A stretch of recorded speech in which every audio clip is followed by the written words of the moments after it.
Excuse me, I want you also know that Mr. Krone was on death row and was exonerated, so we're very happy to have you here today. Thank you.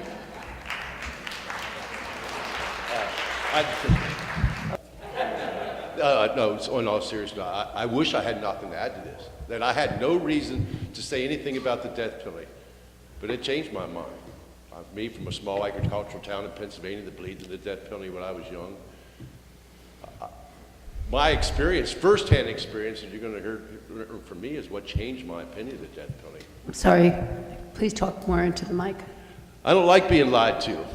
I don't like being made a fool of. I don't like being misrepresented. I don't like bullies that pick on people.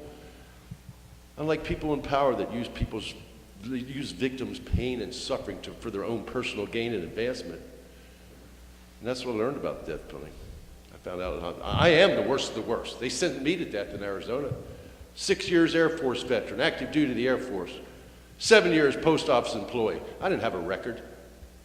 I'm that monster, some of the words that you heard talked about the people here. I'm the one they sent to death row in Arizona.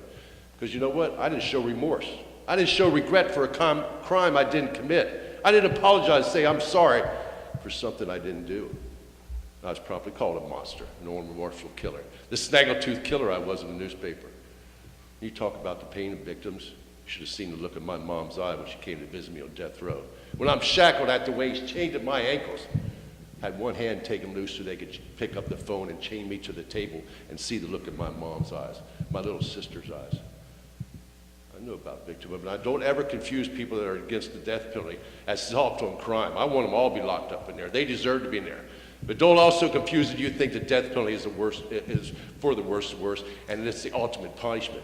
You want them to suffer, you let them in there for the rest of their life. I was on death row. They executed people while I was there. Weren't none of them kicking and screaming and say, oh no, don't kill me, I want to live. It's kill me, do me a favor. Get me out of this world, out of this life. Dying ain't hard. People have to die every day. Some of them have to suffer horribly, and I absolutely oppose that. But if you think the death penalty is the ultimate punishment, why do you think there's death by cops now? Why do you think you have these people say, they're not taking me back alive? Because they don't want to be in our prisons. They don't want to have to face their actions. If you're really about suffering, you make them stay in there and wake up each and every day for what they did. And maybe, just maybe, they might find God. They might find some way to help that victim's family that a number of people say is for the victim's family. Well, you tell that to the poor lady in my case, whose daughter, Kim in Krone, was murdered. Found in that men's bathroom, stabbed to death. 2 trials that she had to go through, and both times vehemently denounced me as a monster. And that day I was free because of DNA. It didn't only free me, folks, it identified who did it. There's no question of my innocence after 10 years, 3 months, and 8 days. But that day I was released, Kim's mom came up to me, tears in her eyes, a frail lady walking up to me and saying, Mr. Krone, I'm so sorry for what they did to you. I know what it's like to lose a loved one. I lost my daughter, and your mom lost you for 10 years. She said, please forgive me. I just believed what they told me.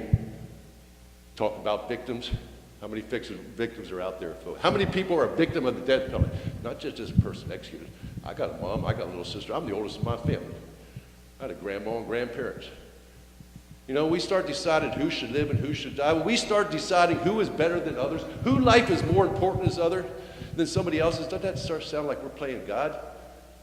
And we start deciding, I urge you to be careful when you start deciding whose life is more important. Who is more special to us out there. No offense to police officers, I love what they do, and I thank for what they do. You know what, my mom's life is just as important as yours. My sister, that lady that works at this convenience store down the road, is just as important as your life. All these lives should be important to y'all, and none of us should be playing God. The death penalty has been used as vengeance, it has been used for personal gain, and I encourage you to vote for repeal of the death penalty. And I thank you again for listening to me and for the introduction. Thank you so much.